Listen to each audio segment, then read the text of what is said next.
वंदे मातरम दोस्तों। एक बार फिर से स्वागत है आपके अपने यूट्यूब चैनल पर। फ्रेंड्स, आज का हमारा वीडियो जो है एसकेटी के लिए होने वाला बियारोग्रिफ स्टोर कीपर टेक्निकल के लिए।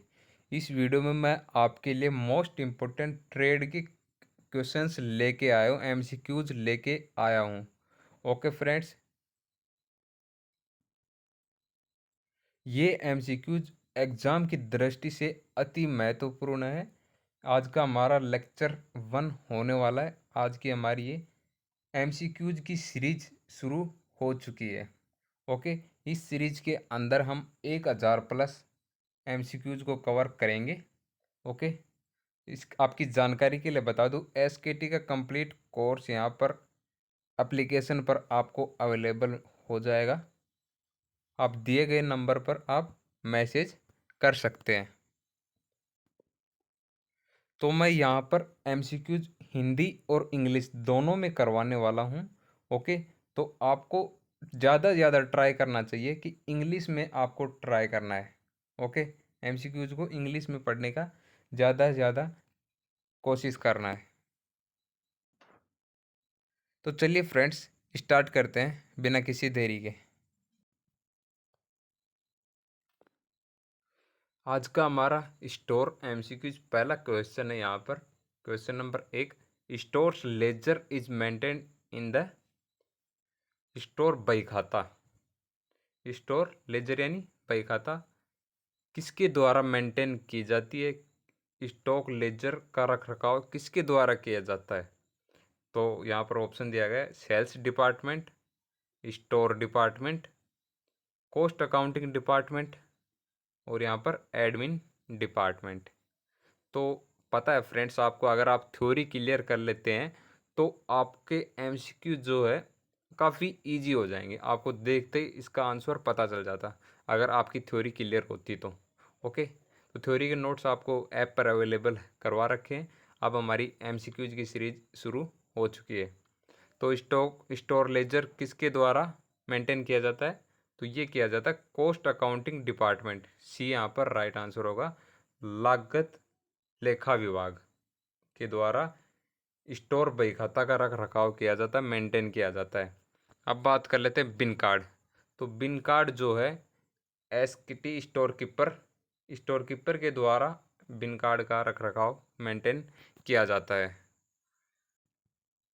या फिर स्टोर डिपार्टमेंट भी बोल सकते हैं। ओके, तो चलिए नेक्स्ट एमसीक्यूज पर। The main purpose of the stock adjustment seat is. यहाँ पर स्टॉक एडजस्टमेंट सीट जो होती है उसका मुख्य उद्देश्य क्या होता है? स्टॉक एडजस्टमेंट सीट का मुख्य उद्देश्य, तो पहला, to record the perpetual inventory. Perpetual inventory को रिकॉर्ड करना। टू रिकॉर्ड फिजिकल काउंट, यहाँ पर भौतिक गणना, फिजिकल काउंटिंग जो हुई है उसको रिकॉर्ड करना। सी, टू रिकॉर्ड स्टॉक डिस्पोजल, यहाँ पर स्टॉक जो निपटान हुआ है, जो हमने सामान बेचा है, ओके, उसका रिकॉर्ड करना। स्टॉक निपटान रिकॉर्ड करने के लिए हो गए। अगला है टू रिकॉर्ड अबनॉर्मल लॉस, असामान्य नुकसान दर्ज करने, रिकॉर्ड करने के लिए। अबनॉर्मल यानी असामान्य। ओके, सामान्य नहीं, असामान्य। ओके, असामान्य लॉस नुकसान को रिकॉर्ड करने के लिए किसका एडजस्टमेंट, स्टॉक एडजस्टमेंट शीट का किया जाता है। तो इसका राइट आंसर जो है ऑप्शन नंबर बी होगा। Okay, to record physical count, जो भी भौतिक गणनाएं हुई है, जो भी भौतिक गणनाएं हुई है वो सब स्टॉक एडजस्टमेंट शीट में काउंट होती है। ओके, लिखी जाती है। तो स्टॉक एडजस्टमेंट शीट का मुख्य उद्देश्य क्या है? टू रिकॉर्ड फिजिकल काउंट, भौतिक गणनाओं को रिकॉर्ड करना। ये स्टॉक एडजस्टमेंट शीट का मुख्य उद्देश्य है। Bin card is a document that records. Bin card एक दस्तावेज है जो रिकॉर्ड करता है। Option A, quantities only, B, value only, C, quantity and value both, D, none of these. तो इसका राइट आंसर जो है, पिछली बार भी काफ़ी स्टूडेंट्स कंफ्यूज हुए थे इसमें भी, तो पिछली बार जो है यहाँ पर वैल्यूज की जगह क्या दिया गया था, यहाँ पर दिया गया था लोकेशन। ओके, तो बिन कार्ड जो है ओनली क्वांटिटी शो करता है। ओके, बात करें इस क्वेश्चन की बात कर रहा हूँ मैं, बिन कार्ड जो है ओनली क्वांटिटी मात्रा रिकॉर्ड करता है। ओके, और साथ ही साथ बता दूं बिन कार्ड लोकेशन भी बता देता है, लेकिन इस क्वेश्चन के हिसाब से वैल्यू नहीं आएगा। वैल्यू क्या करती है, स्टॉक लेजर जो है क्वांटिटी भी रिकॉर्ड करती है, बही खाता में क्वांटिटी भी होती है और वैल्यू भी रिकॉर्ड होती है। ओके, और इसमें क्या है, बिन कार्ड में ओनली क्वांटिटी रिकॉर्ड होती है। ओके, तो इसका राइट आंसर जो है ऑप्शन नंबर ए होगा, ओनली क्वांटिटीज। ओके, पिछली बार एग्जाम में क्वेश्चन किस प्रकार से आया था, वैल्यू की जगह यहाँ पर लोकेशन दी गई थी। तो इसका राइट आंसर जो है, तब उस क्वेश्चन की बात कर रहा हूँ मैं जो एग्जाम में आया था, उसमें यहाँ पर सी आता, बहुत आता, क्योंकि बिन कार्ड जो है लोकेशन भी शो करता है। हर एक रैक पर बिन कार्ड लगा होता है, जिससे कि स्टोर कीपर को पता चल जाता है कि कौन सा मटेरियल कहाँ पे रखा हुआ है।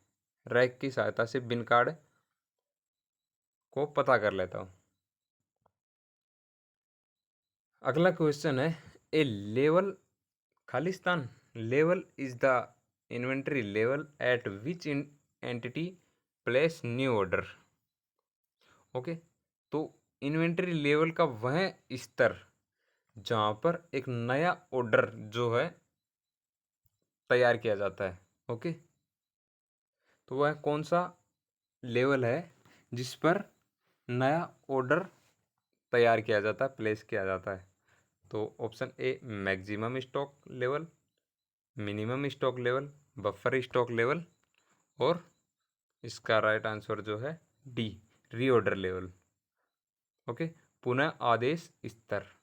रीऑर्डर लेवल पर हमें यह पता चल जाता है कि हमें अब यहाँ पर मटेरियल की आवश्यकता है और हमें ऑर्डर करना है। ओके, रीऑर्डर लेवल पर हमें एक नया ऑर्डर प्लेस करना है, नया ऑर्डर रखना होता है। ओके, तो इसका राइट आंसर जो है ऑप्शन नंबर डी होगा। अगला है, an important aspect of the stock control involves. Option A, Hindi की बात कर लेते हैं यहाँ पर, स्टॉक नियंत्रण के एक महत्वपूर्ण पहलू में शामिल है। ओके, तो स्टॉक नियंत्रण का कौन सा महत्वपूर्ण पहलू है, option A, finding one's way around store department. Store department के आसपास का रास्ता खोजना, ये स्टॉक कंट्रोल का उद्देश्य नहीं है। Okay, looking after cattle on farm, खेत पर मवेशियों की देखभाल करना, ये भी स्टॉक कंट्रोल का उद्देश्य नहीं है। Okay, ensuring right items are available are always available when needed, सुनिश्चित करना, इंश्योर करना कि सही वस्तुएं हमेशा उपलब्ध होनी चाहिए जब हमें उसकी आवश्यकता हो।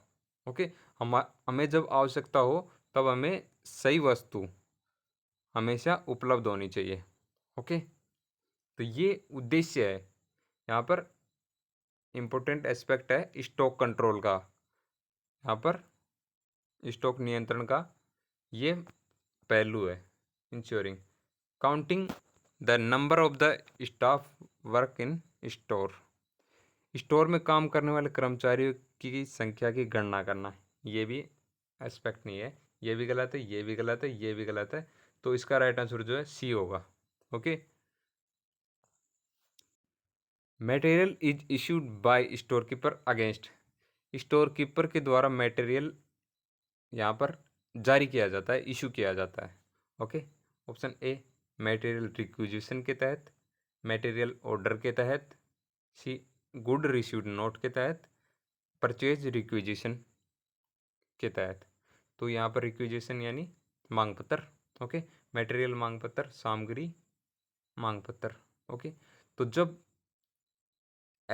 स्टोर कीपर को मटेरियल रिक्विजिशन प्राप्त होता है तो वो मटेरियल इशू करता है। ओके, तो इसका राइट आंसर जो है ऑप्शन ए होगा।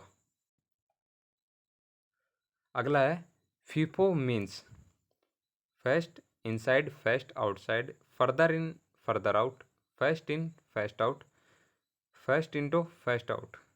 तो फीफो का पूरा नाम क्या है? तो ये आपको क्लास में भी करवाया है यहाँ पर राधा झा मैम ने, तो उनकी क्लास आपको ले लेनी है, तो उससे आपका ये क्वेश्चंस इजी हो जाता।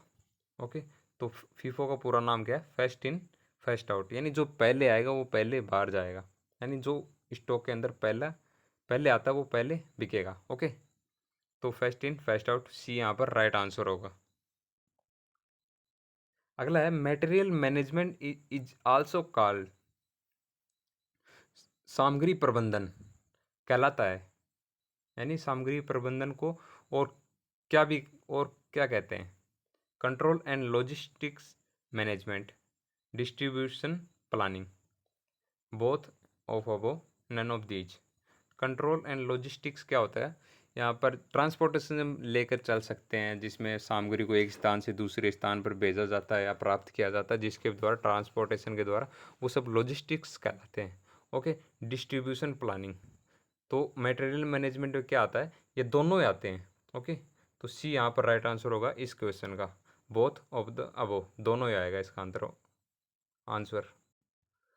अगला है space is the time that elapses between issuing replenishment order and receiving the material in stores।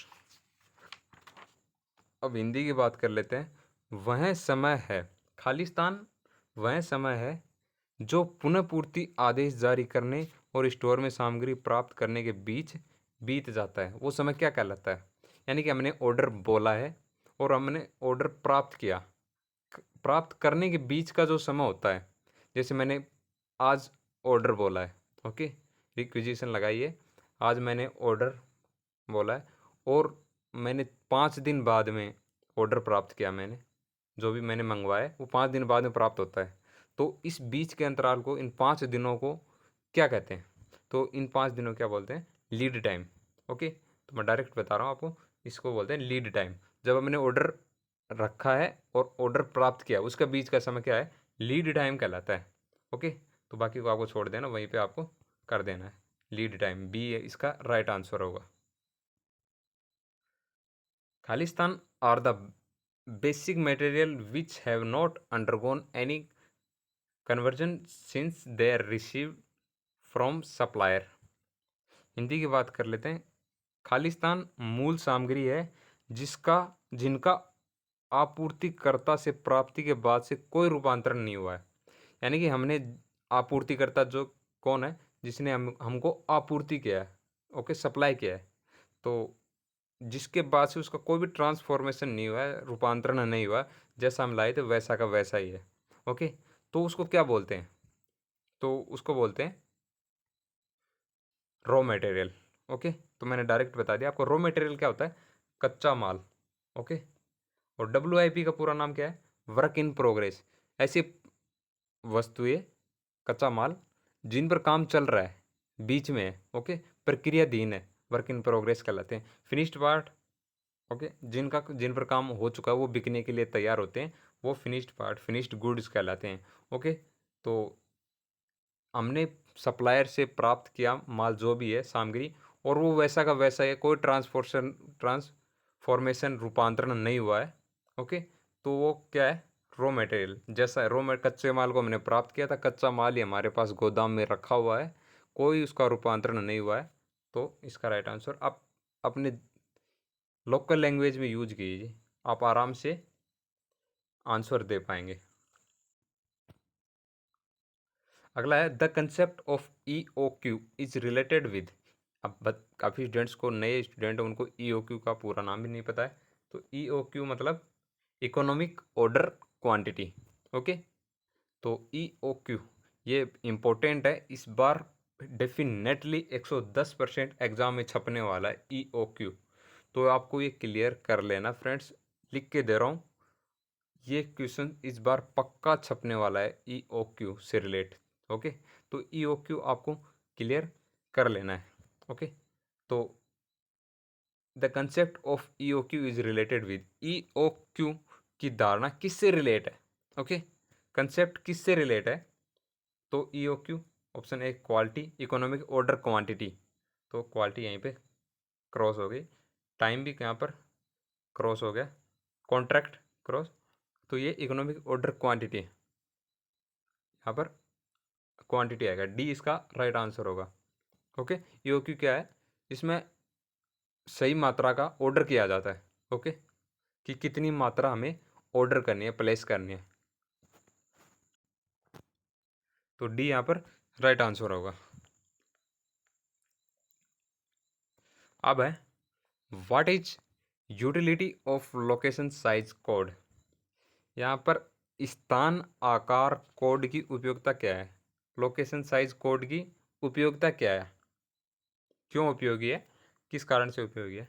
Okay, location size code, तो option A define the size of location, स्थान के आकार को परिभाषित करना।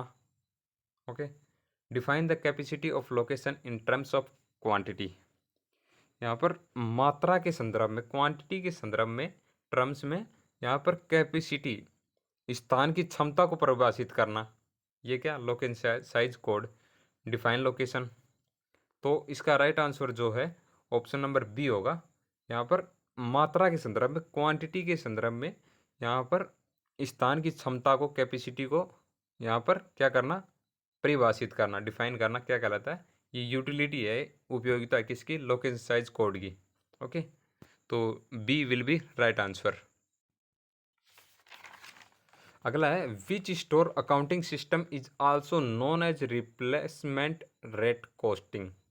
ओके, तो किस स्टोर अकाउंटिंग सिस्टम को रिप्लेसमेंट रेट कॉस्टिंग के रूप में भी जाना जाता है?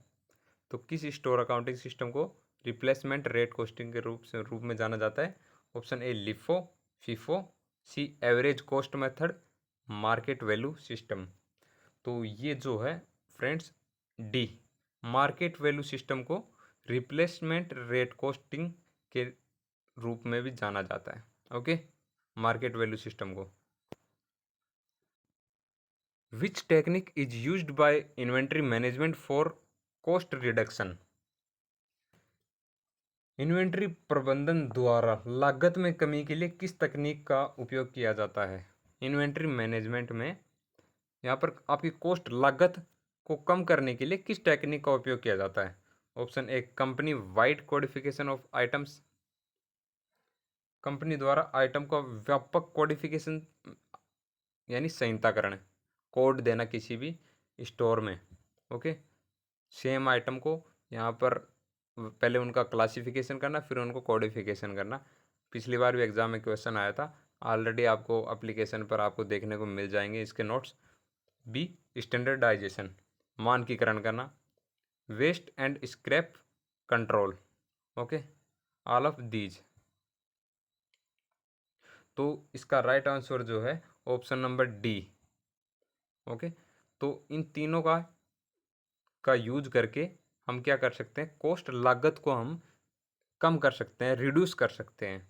Company wide codification of items, संहिताकरण के द्वारा हम कॉस्ट को कम कर सकते हैं, मानकीकरण के द्वारा कॉस्ट को कम कर सकते हैं, और वेस्ट और स्क्रैप, वेस्ट यानी यहाँ पर अपशिष्ट, और स्क्रैप यानी आप ये भी वेस्ट से रिलेट कर सकते हैं। ओके, तो इन सब को कंट्रोल करके, इन दोनों कंट्रोल करके हम क्या कर सकते हैं? एक तो कम से कम वेस्टेज होगा, तो आपकी कॉस्ट जो है अपने आप, लागत कम हो जाएगी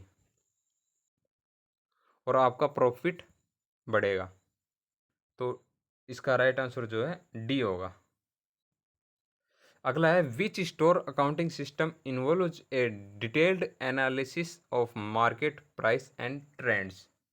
किस स्टोर अकाउंटिंग सिस्टम में बाजार मूल्य और प्रवृत्तियों, ट्रेंड्स का विस्तृत विश्लेषण शामिल है?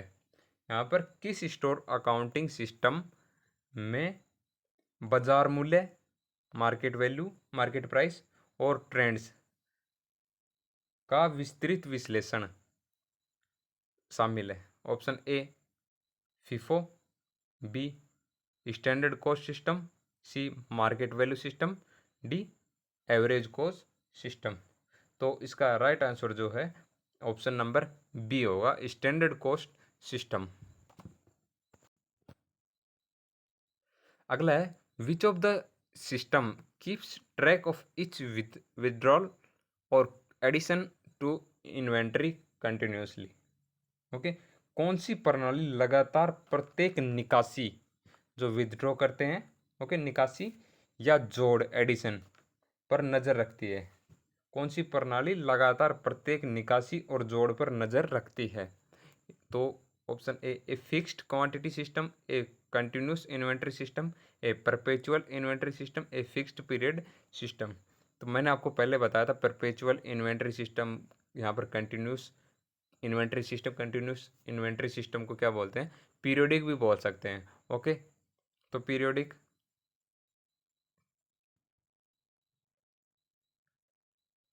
तो इसका राइट आंसर जो फ्रेंड्स यहाँ पे option B, a continuous inventory system. तो फ्रेंड्स ये है हमारी आज की क्लास का अंतिम क्वेश्चन। अगर वीडियो आपको अच्छा लगा हो, एमसीक्यूज इंपॉर्टेंट लगे हो, तो वीडियो को ज़्यादा से ज़्यादा लाइक शेयर करें, चैनल के प्रति प्यार और सपोर्ट बनाए रखें फ्रेंड्स। तो पहले अंतिम क्वेश्चन है, while taking delivery of material delivery challan should be compared carefully with. जब डिलीवरी मटेरियल की डिलीवरी के समय मटेरियल की डिलीवरी लेते हैं, ओके, उस समय डिलीवरी चालान की तुलना किससे की जानी चाहिए? ओके, तो डिलीवरी चालान की तुलना जो है option A indent, B technical specification, C purchase order, D none of these. तो इसका राइट आंसर जो है सी परचेज ऑर्डर। जो डिलीवरी चालान जो है उसकी तुलना जो है कंपैरिजन है परचेज ऑर्डर से की जानी चाहिए। परचेज ऑर्डर से यानी हमने क्या परचेज किया था, ओके, और क्या डिलीवर हुआ है हमें, तो वो सब आपको कंपेयर कर लेना है कि हमने जो मटेरियल आइटम मंगवाया था वो परचेज ऑर्डर में वो डिलीवरी के दौरान प्राप्त हुआ है या नहीं हुआ है। तो ये दोनों कंपेयर कर लेना चाहिए।